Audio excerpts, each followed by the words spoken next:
na condução daquele espírito. A responsabilidade dos pais ou dos cuidadores, avós, seja lá quem foi, quem for que vai conduzir aquele espírito na vida, tem a responsabilidade de corrigir as más tendências, assim como tem o dever de estimular as boas tendências. Isso faz parte, não se deve simplesmente deixar à vontade, porque a responsabilidade daquele espírito, ele só vai se dar conta disso quando ele estiver maior. E daí, se não foi corrigido o que deveria ter sido, como é que ele vai cumprir com a missão que ele veio nesta encarnação? Porque nós não viemos aqui de férias, nós viemos aqui por um motivo. Cada um de nós, na nossa trajetória de vida, pode ser que se dê conta das coisas que aconteceram e que nós passamos para corrigir algumas coisas da nossa vida, ou manter aquelas que são boas. Então, no livro Ação e Reação, tem uma parte que ele é escrito pelo Chico Xavier, em inspiração do André Luiz. Na página 170 diz o seguinte: o Silas, que é o espírito que está acompanhando o André Luiz e explicando as coisas no plano espiritual, ele diz assim: um dia, consoante as dívidas que me pedem resgate, estarei novamente entre as criaturas encarnadas, e para solver minhas culpas, também sofrerei obstáculos e dúvida, enfermidade e aflição. Que mãos caridosas e amigas me amparem daqui, em nome de Deus, porque isoladamente ninguém consegue vencer.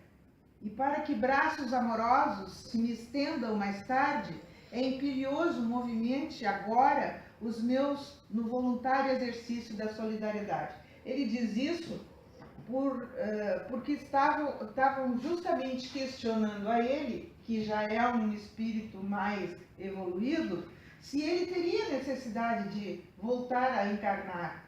E ele diz que ele ainda tem coisas para corrigir.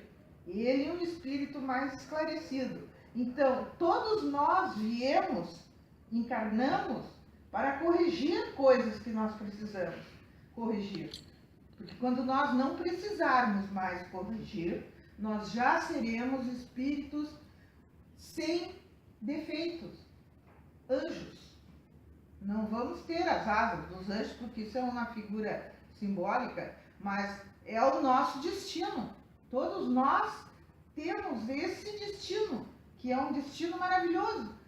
Só de saber que a gente um dia vai ser anjo, isso nessa nossa doutrina já nos dá um alento enorme, que por pior que sejam as coisas que nos aconteçam na vida, fazem parte da nossa trajetória. Então nós temos que saber usá-las para nosso crescimento espiritual, porque nós vamos ser anjos. Agora, não vamos deitar nas cordas e achar que vamos ficar anjos de graça. Nós temos que passar algumas coisas. Alguns sabem passar melhor, sabem sofrer bem. Outros sofrem mal. A capacidade de cada um é que vai mostrar se a pessoa tem jeito para levar o sofrimento ou se fica se exclamando por causa que está sofrendo. Cada vez que nós nos exclamamos por uma situação desagradável que acontece na nossa vida, o mérito por passar aquela situação diminui. Porque se nós temos a capacidade de abraçar no peito, ou bater no peito, como diz os caras que entendem de futebol, que segura a bola no peito, ou sei lá como é que eu não sou entendido de futebol. Se nós tivermos essa capacidade de segurar no peito a nossa desgraça, digamos assim, sem reclamar, nós crescemos espiritualmente. Isso é muito bom para todos nós. Então, no livro Misericórdia Divina, a Misericórdia Divina nos Liberta, que é do Isoldino Rezende, pelo espírito do Ernesto Macedônio, também diz uma coisa assim, ó, quer ver? Que é muito interessante. Somos herdeiros do bem que fizemos e responsável pelo bem que deixamos de fazer. Olha só, tudo isso nos acompanha nas vidas sucessivas. Então, tudo aquilo que nós fizemos de bem não fica esquecido, não fica de lado, fica no nosso, como se fosse um arquivo da nossa vida. Fica gravado na balança do bem nosso. E isso melhora o nosso espírito para numa nova encarnação nós sermos melhores do que já fomos. Porque todos nós já fomos trogloditas. Não fiquem pensando que a gente sempre foi assim como nós somos nessa encarnação, que já estamos muito bom, muito bem. Nós já tiramos pedra na cruz, sabe como é que é? Isso aí, todos nós já fomos bandidos, assassinos, sei lá o quê, coisas, não fomos pessoas boazinhas, senão nós nem estávamos aqui nesse planeta, que é um planeta de provas e expiações, porque toda vez que o espírito evolui, ele passa de um estágio para o outro, e então ele não fica convivendo num mundo pesado como é o mundo da Terra. Então, bonzinhos, nós até podemos estar melhorzinhos do que já fomos, desculpa. Mas ainda não dá para botar a auréola na cabeça de ninguém, mesmo aqueles que se acham. Sempre tem aqueles que se acham que são melhores que os outros, né? Isso faz parte da nossa vaidade de seres humanos, mas não somos ainda. Então, encarar essa situação de que estamos passando vai nos fazer melhores para a próxima encarnação, seguramente vamos ter, do que se nós não fizermos esse exercício. Então, eu entendo, e isso nos livros nos aconselham, que a melhor forma que a gente tem para enfrentar as situações desagradáveis da nossa vida é a gente fazer o uso da prece. E a gente se esquece muito disso. A prece é uma forma de lenitivo, é uma maneira de a gente estar conectada com Deus, é uma forma de a gente se sentir menos pesado com relação às... Desculpe.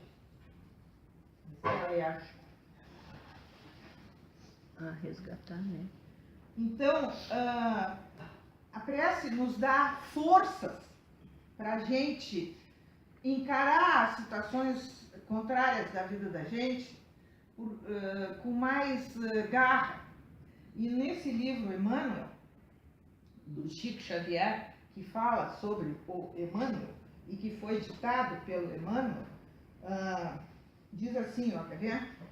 A prece deve ser cultivada não para que sejam revogadas as disposições da lei divina, mas a fim de que a coragem e a paciência inundem o coração de fortaleza nas lutas ásperas, porém necessárias. Vejam bem, isso é muito interessante, porque quando nós nos sentimos enfraquecidos por todas as coisas que acontecem, a gente, usando a prece, ela nos acalenta, a gente se conecta com Deus e a gente se sente assistido e quando nós vamos fazer as nossas preces, nós temos que, em primeiro lugar, pensar que se nós estamos nos dirigindo a Jesus, nós não precisamos escolher palavras difíceis. Nós temos que nos lembrar, em primeiro lugar, que quando a gente está rezando, pedindo o apoio de Jesus, nós estamos falando com um amigo, com nós falamos com um amigo e com um irmão, nós não usamos palavras difíceis. A gente fala a nossa linguagem mais chula, mais coloquial. Nós não usamos palavras rebuscadas. Muito pelo contrário, porque de modo geral os amigos nem gostam de nos ouvir falando difícil. Porque se a gente está falando com um amigo e começa a usar palavras difíceis, o que tu tem hoje? Está falando comigo desse jeito. Não é verdade? É. Porque a gente, como amigo, a gente fala, amigo é alguém, irmão da gente. A gente fala como se estivesse falando com um irmão mesmo. E com Jesus é a mesma coisa. Não tem por que ser diferente só porque ele é Jesus. Mas ele é Jesus justamente porque ele é nosso irmão, ele nos ama. A vida dele foi puro amor por nós. Ele se imolou na cruz por nós. Então, com ele nós temos que abrir o coração. Do mesmo jeito como nós falamos com Deus. Não dá para falar com Deus como se falasse com sua excelência. Não. Deus sabe das nossas aflições antes mesmo de que nós temos conhecimento dela. De todas elas. E Deus não é sua excelência. Deus é o nosso Pai. E para quem tem pai, com os pais, a gente não chama de sua excelência. A gente não fala com o pai como se estivesse falando com o Papa. Ou com o governador do estado, coisa parecida. A gente fala com o pai de tu. Pai é tu. Alguns falam o pai, tratam o pai como senhor. Tudo bem, isso é uma questão de maneira de ser, de tratamento de cada família e tal. Eu nunca tratei meu pai de senhor. Já perdi o meu pai há muito tempo. Mas sempre falei como tu. E quando nós falamos com Deus, nós temos que falar com Ele como nosso Pai. Simplesmente. É uma maneira de nós nos conectarmos com Ele e entregar na mão dele as nossas angústias, mesmo que Ele saiba de todas as nossas necessidades. Mas nós temos que ter fé na hora que nós falamos com Deus. Temos que ter certeza que estamos nos conectando com Ele. Porque não adianta palavras decoradas para se conectar com Deus. Essas palavras não saem da nossa alma. Nós temos que falar com Deus com o sentimento intenso de nosso coração, com toda a nossa fé. E com essa fé é que nós vamos nos conectar. E com essa fé é que nós vamos saber com certeza que Ele vai nos ajudar. Não para tirar o problema da nossa vida. Nunca. Não é para tirar o problema da nossa vida que nós estamos rezando para Deus. Nós estamos rezando para Deus para que Ele nos dê forças para conseguir resolver o problema. Porque é resolvendo o problema que nós vamos nos adiantar nessa encarnação. É conseguindo resolver uma situação difícil ou uma situação que está se estendendo por muito tempo dificilmente, é que nós vamos usar aquilo em nosso benefício. Tem um texto muito lindo que é Pegadas na Areia. Eu acho que todo mundo conhece esse texto. E numa determinada parte desse texto, a pessoa questiona Deus, Jesus no caso, dizendo que Jesus, me abandonaste porque eu, num pedaço da minha vida, eu só vejo 2 pegadas. E Jesus responde, eu fico toda arrepiada quando eu me lembro disso. Meu filho, nesta ocasião, as pegadas são minhas, porque eu estava te carregando no colo. Tal era o estado de prostração e de desespero que aquele ser estava, que Jesus, é claro que isso é uma figura retórica e tal, mas é assim que nós quando pedimos a Deus, estamos quase assim. Então, pedimos para Ele, com fé, para que nos ajude nesse momento doloroso que estamos passando, para que Ele nos dê forças para nós continuarmos caminhando. Se for preciso, que Ele nos carregue no colo. Mas nós sabemos que vamos contornar essa situação difícil, porque nós vamos receber força do Pai. E Ele vai nos dar coragem. Porque toda vez que nós temos um problema na nossa vida, uma situação difícil, nós temos que nos lembrar que isso nós escolhemos. Nós viemos para essa encarnação sabendo o que nós íamos passar. Todos nós que temos consciência que não somos pessoas que vieram para essa vida sem conhecimento de nada, nós somos um pouquinho já evoluídos, então nós já estamos naquele estágio em que nos foi apresentada a opção para a encarnação. E nós escolhemos. A cruz que cada um de nós leva, a cruz entre aspas, né? Não é maior do que a nossa capacidade de carregá-la. Não pensem que Deus é injusto, que para mim dá uma cruz e para ela dá uma cruz mais pesada e para ela dá uma cruz mais leve. Não. É que eu posso carregar uma cruz mais pesada e ela talvez não possa. Ou ela tem mais merecimento, porque ela já passou por outras cruzes mais pesadas. Então, quando nós carregamos a nossa cruz, carregando bem, nós estamos melhorando a nossa próxima encarnação e evoluindo. Porque o nosso comportamento hoje vai gerar a nossa próxima encarnação. Porque hoje nós somos resultado do que nós fomos. Então, sinal de que na outra encarnação, algumas coisas ficaram para nós resolvermos nessa. E então vamos levar nessa encarnação a nossa cruz de forma que ela não nos pareça tão pesada. Se nós dividirmos um pouco do peso com Deus, pedindo para Ele nos dar mais força para carregar. Isso é muito fácil. E quanto mais nós nos capacitamos de que estamos trabalhando para nós mesmos, isso não é egoísmo. Não é pensar que nós estamos sendo egoístas, pensando só na nossa evolução. Não. É a nossa obrigação nessa encarnação. É cuidar para que nós estejamos melhor na próxima. Porque nós fizemos parte de uma família. E essa família que nós fazemos parte, geralmente costuma voltar.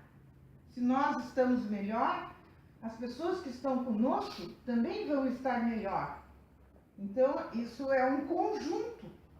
Todos nós vamos melhorar juntos. Todos nós estamos juntos, não é por acaso. É porque é bom para todos nós este convívio. Todos nós crescemos no convívio um com o outro. Todos nós, todos os dias, estamos aprendendo com os outros. Nós não somos uma ilha. Ninguém vive sozinho. O convívio com as pessoas nos ajuda. Todos os dias a gente aprende com o vizinho, com os colegas de estudo, com os amigos. Nós aprendemos o tempo inteiro, é só a gente estar com os ouvidos e os olhos abertos. Fica muito fácil. Então, tem uma outra coisinha que é dita aqui no Evangelho. Deixa eu só ler para vocês, que é muito bom, muito interessante. Quer ver uma coisa? Olha só. Jamais deve o homem olvidar que se acha no mundo inferior, ao qual somente as suas imperfeições o conservam preso. A cada vicissitude, cumpre-lhe lembrar-se de que se pertencesse a um mundo mais adiantado, isso não se daria e que só a si depende não voltar a esse, trabalhando por se melhorar. Quer dizer, se nós queremos que a nossa vida fique melhor daqui para depois do desencarne, vamos trabalhar já. É isso que tem de maravilhoso na doutrina, que ela nos explica que tudo isso, porque quando a gente não sabe disso, a gente leva a vida de qualquer jeito. Agora, se a gente tem conhecimento de que nós somos o que fomos e seremos o que estamos fazendo hoje, a gente tem que pensar 2 vezes antes de tudo que se faz na vida. Não fazer as coisas de qualquer maneira. Tudo tem consequência. Então, vamos procurar fazer o melhor possível cada vez. E também tem uma parte aqui nesse livro do Leon Denis, que é muito interessante, que diz o seguinte, quer ver? É muito bom. Isso aqui. O destino, em verdade, em virtude de ser ilimitado, prepara-nos possibilidades sempre novas de melhoramento. O sofrimento é apenas um corretivo aos nossos abusos, aos nossos erros, incentivo para a nossa marcha. Assim, as leis soberanas mostram-se perfeitamente justas e boas. Não infligem a ninguém penas inúteis ou imerecidas. O estudo do universo moral enche-nos de admiração pelo poder com letra maiúscula, no caso de Deus, né? Que mediante o emprego da dor, transforma pouco a pouco as forças do mal em forças do bem. Faz sair do vício a virtude, do egoísmo o amor. E tem uma outra parte que diz, ó, assim, ó. Julgáveis sofrer sozinhos, mas não é assim.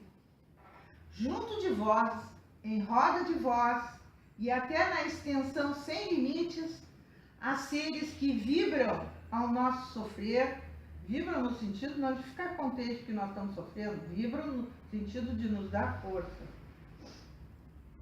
E participam de vossa dor. Não a torneis demasiada viva por amor a eles. A dor, a tristeza humana, deu Deus por companheira a simpatia celeste. E essa simpatia toma muitas vezes a forma de um ser amado que nos dias de provação desce cheio de solicitude e recolhe cada uma de nossas dores para com elas nos tecer uma coroa de luz no espaço. Então, minha gente, é isso aí que eu queria comentar com vocês. Me desculpem se eu fui meia séria demais no assunto, mas é que ele é um assunto que tem que se encarar com seriedade. Mas eu acho que também tem muito conforto, porque nos mostra que nós nunca estamos sozinhos. Mesmo quando estamos passando por dificuldade, temos entes espirituais que nos acompanham, que nos apoiam e que nos dão força nas nossas dificuldades. Muito obrigada pela paciência.